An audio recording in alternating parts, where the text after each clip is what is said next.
জুবিন গাৰ্গ ডাঙৰীয়াক ভাল পোৱা তেওঁৰ আৱেগৰ লগত সংপৃক্ত হৈ থকা প্ৰত্যেকেই কৈছে যে গোটেই ঘটনাটোৰ লগত এটা ৰহস্য জড়িত হৈ আছে।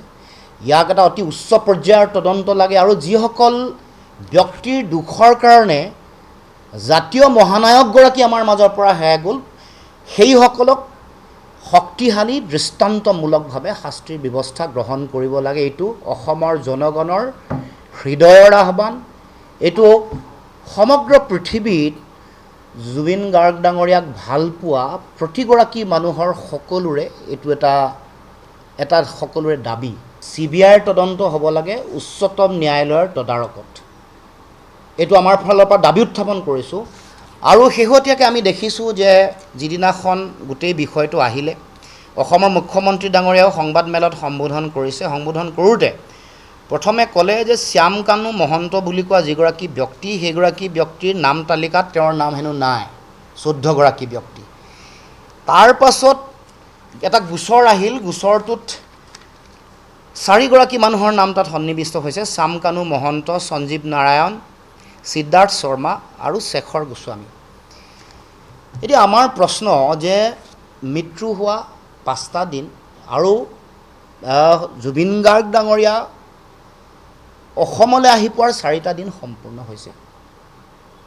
এই 5টা দিন সম্পূৰ্ণ হ'ল বা 4টা দিন যোৱাৰ পাছত যিসকল মানুহৰ নাম আহিছে, যিসকল তালৈ গৈছে, তেওঁলোকবোৰ মুকলি আকাশৰ তলত ঘূৰি ফুৰিছে।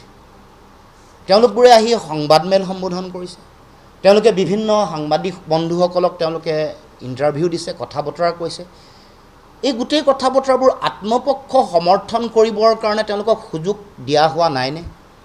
সাধাৰণতে এটা গোচৰ যেতিয়া দিয়া হয়, গোচৰটো ৰুজু হোৱাৰ লগে লগে যাৰ নাম সন্নিৱিষ্ট হয় তেওঁলোকক বিচাৰিব লাগে, তেওঁলোকক কৰায়ত্ব কৰিব লাগে, তেওঁলোকৰ সাক্ষ্য ল'ব লাগে, তেওঁলোকক বিভিন্ন ধৰণৰ মানে ইনভেষ্টিগেশ্যন বা এনকুৱাৰী কৰিবৰ কাৰণে চৰকাৰৰ ফালৰ ব্যৱস্থা গ্ৰহণ কৰিব লাগে।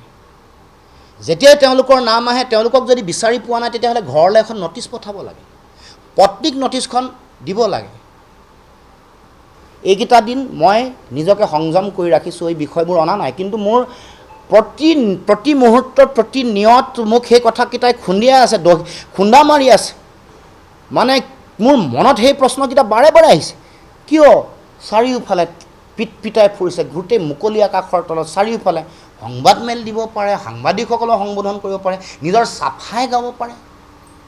তেওঁলোকতো অভিযুক্ত, তেওঁলোকক কিয় মানে জাতীয় সম্পদ এটা শেষ হৈ গ'ল, মহাপ্ৰয়াণ ঘটিলে আৰু আমাৰ চৰকাৰ আৰু আমি সকলো মৌন হৈ আছোঁ, আমি নিৰুদ্দেশ হৈ আছোঁ, যেন তেওঁলোকক পলাবলৈ আমি সুবিধা দিছোঁ, যেন দেৰি হোৱাৰ লগে লগে তেওঁলোকক সাক্ষ্য লুকুৱাবলৈ বা তেওঁলোকক এভিডেঞ্চ নাইকিয়া কৰিবলৈ, তেওঁলোকক কথা কোৱাৰ মানে যাতে তেওঁলোকে সুযোগ পায়, তেওঁলোকে মানে নিজে প্লেন কৰিব পাৰে বা তেওঁলোকৰ ন্যায়াধীশৰ লগত কথা পাতি মানে অধিবক্তাৰ লগত কথা পাতি তেওঁলোকৰ হিচাপত গোটেই কথাটো ফ্ৰেম কৰিব পাৰে, তাৰ কাৰণে আমি সুযোগ দিছোঁ নেকি? এইটো প্ৰশ্ন মোৰ।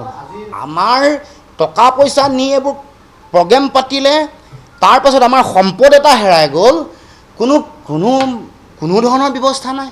যিগৰাকী মানুহ অসুস্থ হৈ আছে, যিগৰাকী মানুহক ডক্টৰে কৈছে আপুনি পানী আৰু জুইলৈ নাযাব, তেওঁৰ শেহতীয়াকৈ কিছুদিনৰ আগত আমি সকলোৱে চাবলৈ গৈছিলোঁ, ল'ব লগা ন্যূনতম কেয়াৰ আছে নাই? তেওঁতো আমাৰ সম্পদ। কিছুমানে দালালে নি মানে তেওঁক মানে হেৰি কৰিব, সেইটোতো কোনো কাৰণ হ'ব নোৱাৰে। প্ৰটেকশ্যন মানে নিৰাপত্তা দিয়া, তেওঁক জীয়াই ৰখা, সত্তাটোক ধৰি ৰখা আমাৰ জাতিটোৰ, আমাৰ প্ৰতিগৰাকী মানুহৰ দায়িত্ব নহয়নে? গতিকে ব্লেক লিষ্টেড কৰিয়েই মুখ্যমন্ত্ৰী চৰকাৰে দায়িত্ব সামৰিলে নহ'ব, তদন্ত হ'ব লাগে। ডে 1ৰ পৰা যিমান পইচা দিছিলে, ক'ত পইচা দিছিলে, শ্বেতপত্ৰ প্ৰকাশ হ'ব লাগে আৰু সেইবোৰৰ ফাইনেন্সিয়েল যিবোৰ এনামলি আছে সেইবোৰে আমাক গোটেই আমাক মানে আমাৰ টকা পইচা, আমাৰ অসমৰ মানুহৰ, অসমীয়া মানুহৰ টকা পইচা নি হৰাধ কৰিব আৰু এনেকৈ আমাৰ মহানায়কগৰাকীৰ জীৱনটোক তেওঁ মানে এই অন্যায় কৰিব, এইটো গ্ৰহণীয় নহয়, আনএকচেপ্টেবল, কোনো কাৰণতে গ্ৰহণীয় নহয়। মহানায়কৰ মহাপ্ৰয়াণৰ পিছত এইসকল দালাল, টাৰ্চেম মিত্তল, সিদ্ধাৰ্থ শৰ্মা, এইসকলে আকৌ পিছত ন্যায়িক মজিয়ালৈ নিয়ে কামটো ওলমাই দিব পাৰে, হেং কৰিব পাৰে। গতিকে অসমৰ ৰাইজৰ ওচৰত সেইসকল জবাবদিহি হ'ব লাগিব। আৰু কোনো কাৰণতে অসমৰ জনগণে বিচৰা নাই যে এনেকুৱা সাংস্কৃতিক দালাল কিছুমানে এই জুবিন গাৰ্গ নামৰ সত্তাটোক ব্যৱহাৰ কৰি যি দালালি কৰিলে, যি অপৰাধ কৰিছে, জাতীয় অপৰাধ কৰিছে, সেই সকলোকো তদন্তৰ আওতালৈ আনিব লাগে। অকল সিদ্ধাৰ্থ শৰ্মাতে সীমাবদ্ধ ৰাখিলে নহ'ব। মুখ্যমন্ত্ৰীক ক'ব খোজোঁ, এই টাৰ্চম মিত্ৰলোক অসমৰ মুকলি আকাশত কোনে দপদপাই ঘূৰি ফুৰিবলৈ দিছে? তেওঁলোকেই জুবিন গাৰ্গ ডাঙৰীয়াক আজি নি এই অৱস্থা কৰিলে। তেওঁলোকৰ পৰিচ্ছন্নতাতে আৰু এইবোৰ দেখা পাব, এই কপিৰাইট বিভিন্ন কথা বতৰা টাৰ্চাম মিত্তল, সিদ্ধাৰ্থ শৰ্মা এইবোৰ বনিয়াই আহি আমাৰ জাতীয় স্বাভিমান আৰু জাতীয় সত্তাটোক এনেকুৱা ধৰণৰ এটা পৰিৱেশৰ মাজলৈ ঠেলি দিলে। টাৰ্চাম মিত্তল বুলি কোৱা দালালটোৰ কথা কোনেও আলোচনা কৰা নাই। টাৰ্চাম মিত্তলে সিদ্ধাৰ্থ শৰ্মা বুলি কোৱাটোক মানে লগ লগাই দিছে। জুবিন গাৰ্গ ডাঙৰীয়াক লগ লগাই দিয়া মেইন কালপ্ৰিট যিটো, এইটো হৈ গ'ল টাৰ্চাম মিত্তল, সাংস্কৃতিক দালাল এটা। এইগৰাকীক আজিলৈকে কোনো কৰাই তাকে হেৰিলে অনা নাই কোনেও। তদন্তলৈ আহিব লাগে, নাম আহিব লাগে আৰু শাস্তিৰ ব্যৱস্থা হ'ব লাগে। আৰু জুবিন গাৰ্গৰ সৃষ্টিত তেওঁ কপিৰাইট ল'ব নোৱাৰে নহয়, এইটো অধিকাৰ নাই। সম্পদ আমাৰ জুবিন দাই সৃষ্টি কৰা গানসমূহ আমাৰ জাতিটোৰ সম্পদ। তাত কোনোবা বনিয়াই এইটো কপিৰাইট ল'বলৈ ক'ত অধিকাৰ পালে? বন্ধ কৰিব লাগিব। আৰু এইবোৰ যদি কেনেবাকৈ ন্যায়িক হেৰিলে যায়, কিন্তু অসমে নিস্তাৰ নিদিয়ে, কোনো ৰাইজে নিস্তাৰ নিদিয়ে। অসমীয়া জনগণৰ ক্ষোভৰ যিটো স্ফুলিংগ বুজি পোৱা নাই বনিয়া গোষ্ঠীয়ে। কৈ দিব খুজিছোঁ, এইবোৰ মানে অসমৰ ৰাইজে কাকো খাতিৰ বাতি নকৰিব। কথাত স্পষ্ট কথা, তাৎক্ষণিকভাৱে এইবোৰ চব ক্লেৰিফাই কৰি চব আমাৰ মহানায়কগৰাকীক এইবোৰ সকলো ন্যায় দিয়ক আৰু সকলো কৰি দিয়ক। এইবোৰ খেলি মেলি নকৰিব। আমি দেখিছোঁ যে দিল্লীত সিদ্ধাৰ্থ শৰ্মা নামৰ ব্যক্তিগৰাকী অহা বুলি মুখ্যমন্ত্ৰীয়ে নিজেই কৈছে, লগ পোৱা বুলি কৈছে, কৰায়ত্ব কিন্তু নকৰিলে।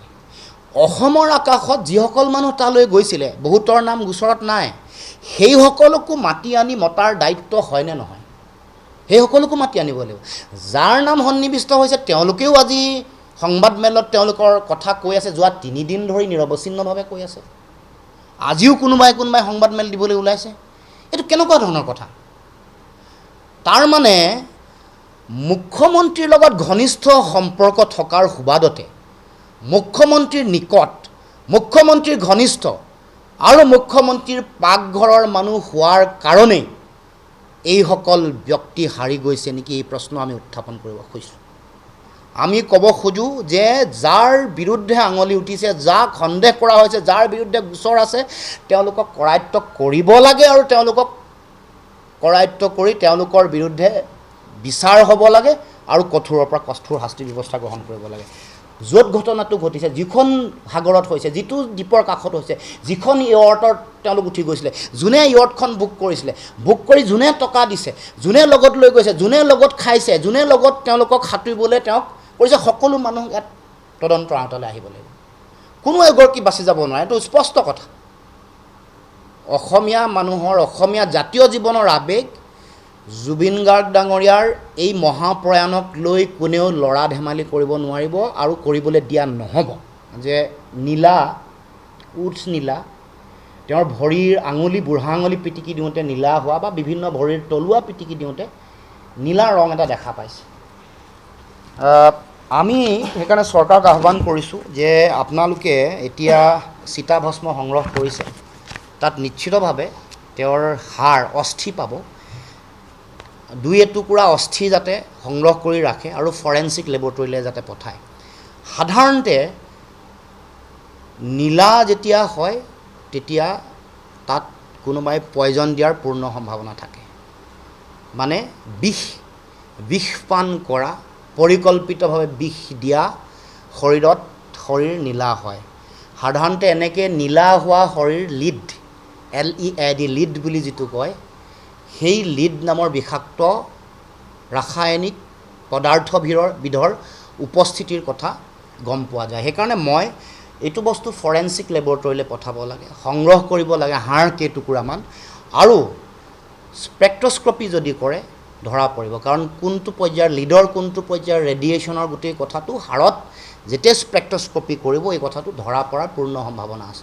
মোতকৈ বেছি জানিব যিসকল বিশেষজ্ঞ আছে, কিন্তু মই ভাবোঁ, কাৰণ আপোনালোকে জানে যে 1821 চনত যেতিয়া নেপোলিয়ান ঢুকাইছিলে, নেপোলিয়ানৰ চুলিৰ নমুনা সংগ্ৰহ কৰি ৰখা হৈছিলে। সন্দেহ কৰা হৈছিলে যে নেপোলিয়ানক হত্যা কৰিছে পৰিকল্পিতভাৱে, আৰু পিছত আৰ্ছেনিক তেওঁৰ চুলিত উপস্থিতি প্ৰমাণ পাইছে। গতিকে মই মুখ্যমন্ত্ৰীক বিষয়টো যিহেতু অভিযোগ আহিছে, আপোনালোকে যিহেতু আমাৰ গুৱাহাটী চিকিৎসা মহাবিদ্যালয়ত দ্বিতীয় পষ্টমৰ্টেম কৰিলে, চুলিৰ নমুনা সংগ্ৰহ কৰিছে নাই এই কথাও মই খবৰ ল'ব খুজিছোঁ, জনাব লাগে ৰাইজক, অসমৰ ৰাইজক জনাব লাগে যে চুলিৰ নমুনা ৰাখিছে নাই। কাৰণ অপৰাধ অনুসন্ধান শাখা বা বিভাগে যেতিয়া এনেকুৱা ধৰণৰ মানে হত্যা কৰা বা এটা অকাল মৃত্যুৰ কথা যেতিয়াই আহে, এইবোৰ মেজাৰ্ছ ল'ব লাগে। আমি অসমৰ ৰাইজে জানিব খুজিছে যে জুবিন গাৰ্গ ডাঙৰীয়াৰ চুলিৰ নমুনা সংগ্ৰহ কৰা হৈছে নাই। অস্থি এতিয়াও আছে, অস্থি পঠাব পাৰিব, আৰু প্ৰয়োজনীয় কিছুমান নমুনা ল'ব লাগে। এইবোৰ লৈছে নাই, কাৰণ এবছৰ 2 বছৰ নহয় 5 বছৰ 7 বছৰ বা 3 বছৰৰ কথা পিছত এইবোৰ কথা ধৰা পৰে, যেন নেপোলিয়নৰ কথাটো ধৰা পৰিছিলে। গতিকে এইখিনি মোৰ মনলৈ অহা কথা, যদিও অতি আৱেগিক দিন, কিন্তু তথাপিও এই যিটো ঘটনা ঘটিছে, এই যিটো মানে গোটেই অসমৰ সমগ্ৰ জনগণক শোকস্তব্ধ বাকৰুদ্ধ কৰি দিয়া যিটো আমাৰ মহানায়কৰ মহাপ্ৰয়াণৰ যিটো সংবাদ বা যিটো বিষয়, এই বিষয়টোক আগন্তুক দিনসমূহত অসমৰ ৰাইজে জনগণে ন্যায় পাবই লাগিব।